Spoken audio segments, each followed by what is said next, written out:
जब भी किसी चीज की तुलना हो तो तुलनात्मक होनी चाहिए। जब हमारी सरकार आई और गृह मंत्रालय का दौर आया तो उस जमाने में क्या अंतर था सिक्योरिटी में और आज क्या बड़ा अंतर है।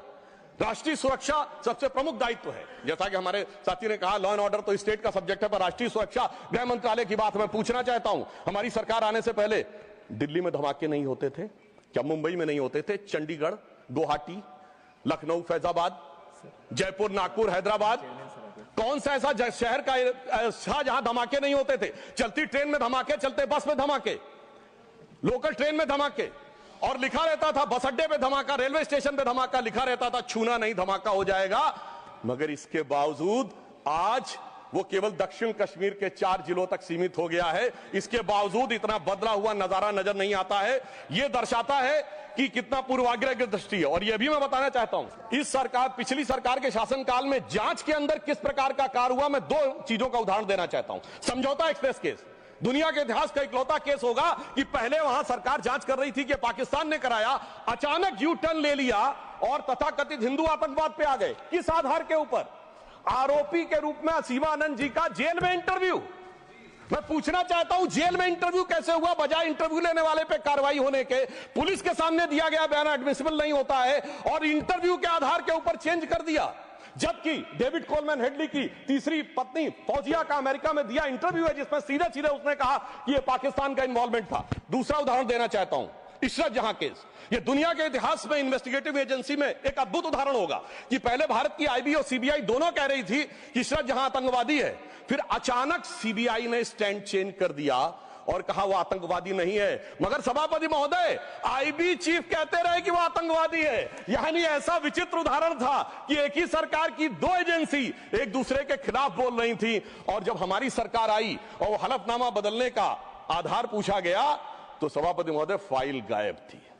यह दर्शाता है कि सिक्योरिटी का किस प्रकार से मजाक उड़ाया गया। 26/11 का हमला हाफिज सईद ने कराया, यह इनकी सरकार मानती थी, मगर हमारे कई सम्मानित नेता उस तरफ बैठे जो कहते थे आरएसएस ने कराया। सिक्योरिटी का जिस प्रकार का मजाक इनकी सरकार में उड़ाया गया है, यह दर्शाता है कि वो सिक्योरिटी किस प्रकार की थी। मुझे समझ में नहीं आ रहा था कि वो लोग जो अपने जमाने में क्या कहते थे कि इशरत जहां बेटी है, याकूब मेनन की जुडिशियल किलिंग हुई है, अफजल हालात का मारा है, जाकिर नायक शांति का मसीहा है, ओसामा जी हैं, हाफिज साहब हैं। इस हालात के बाद क्या होना था? मैं पूछना चाहता हूं, ये डर के बोल रहे थे या प्रेम से बोल रहे थे? या आपकी मोहब्बत की दुकान के सरमाएदार थे या मोहब्बत की दुकान के खरीदार थे? और मैं सिर्फ अब 2 स्टेटमेंट कोट करना चाहूंगा उस सरकार की हालत के लिए। 20 जनवरी 2013 को तत्कालीन गृह मंत्री सुशील कुमार शिंदे जी ने जयपुर में वक्तव्य दिया कि आरएसएस के कैंप्स में टेरर ट्रेनिंग की जाती है। और जब सुषमा स्वराज जी ने आके सदन में पूछा, गृह मंत्री ने अपना बयान वापस ले लिया। सोचिए, इस प्रकार का मजाक भारत की सुरक्षा के साथ कभी सुनाई नहीं पड़ता।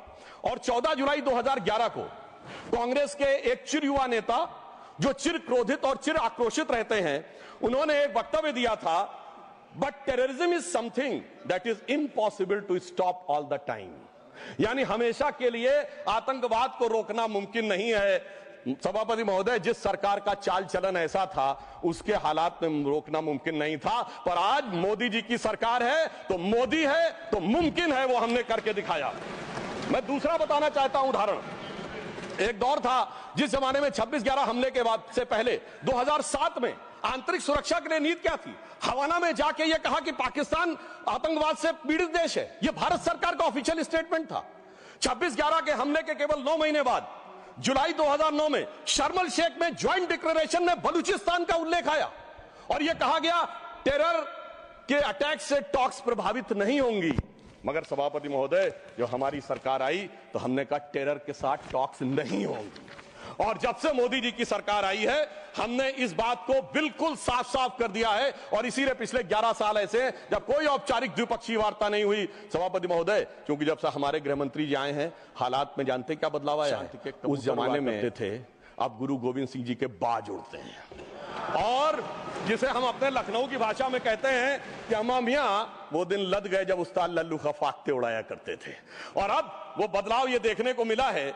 ये लोग तो वो हैं सभापति महोदय जिन्हें भारत इतना कमजोर चाहिए था, किसी संसद भवन की छत के ऊपर जो शेर बने हैं उसके लिए लोग गए थे कोर्ट में कि शेर ज्यादा आक्रामक दिख रहे हैं। यानी इन्हें शेर बिल्ली जैसे चाहिए थे, बिल्ली जैसे नहीं, भीगी बिल्ली जैसे चाहिए थे। परंतु शायद ये भूल गए कि हमारे प्रधानमंत्री जी और गृह मंत्री जी गुरु गोविंद सिंह जी से भी प्रेरणा लेते हैं, शिवाजी महाराज से भी प्रेरणा लेते हैं, महाराणा प्रताप से भी प्रेरणा लेते हैं। और उनकी तरफ से हमारी नीति के लिए कहना चाहूंगा कि मन में है धैर्य और तन में प्रचंड शौर्य, बन चंद्रगुप्त मौर्य प्रलय मचाएंगे। और महाराणा और शिवा की संतति कहाते हम शीश कट जाए भले झुकने ना पाएंगे। और बार बार छेड़िए ना भारत स्वाभिमान को, अन्यथा बाद में बहुत पछताएंगे। सौगंध मां भवानी की उठेगी ललकार, जब आपके घरों पे चील कौवे मंडराएंगे। और ये आपने देखा, ये बालाकोट में भी दिखा, ये सर्जिकल स्ट्राइक में भी दिखा। तब हमारे विरोधी क्या कहते थे? आदमी मरे थे कि कौवे मरे थे, पेड़ गिरी थी कि बिल्डिंग गिरी थी। इस प्रकार के मजाकिया बात करने वाले लोगों को मैं बताना चाहता हूं कि भारत की व्यवस्था, अभी एक विषय का उल्लेख आया हमारे साथी ने, मैं एक बात पूछना चाहता हूं। वोटर डुप्लीकेशन की बात हमारे विरोधी उठाते हैं। मैं कहना चाहता हूं, अगर वोटर डुप्लीकेशन की बात करना चाहते हो तो पहले सिटीजनशिप डुप्लीकेशन तो क्लियर कर लीजिए। क्यों नहीं एनआरसी के लिए हां बोल देते हैं, उसके बाद यह मुद्दा ही खत्म हो जाएगा।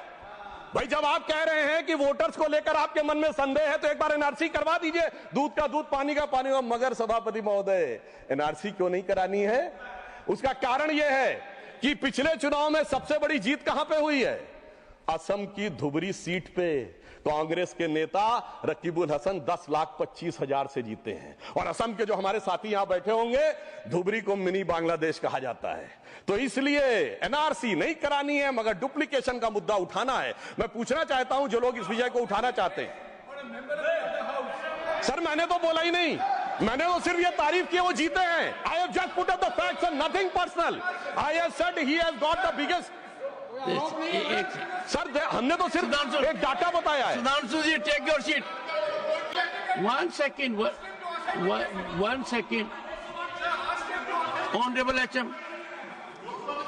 मान्यवर, मैं बड़े ध्यान से माननीय सदस्य का भाषण सुन रहा था। इन्होंने कोई टिप्पणी माननीय सदन के दूसरे सदन के सदस्य के लिए नहीं की। इनका जीत का मार्जिन बताया, वो रिकॉर्ड का हिस्सा है मान्यवर, भारत के चुनाव आयोग के रिकॉर्ड का हिस्सा है। और इसमें अगर थोड़ा ऊपर नीचे होता होगा 2-5 हजार, तो कल भाई लेटर देकर सुधार देना सुधांशु।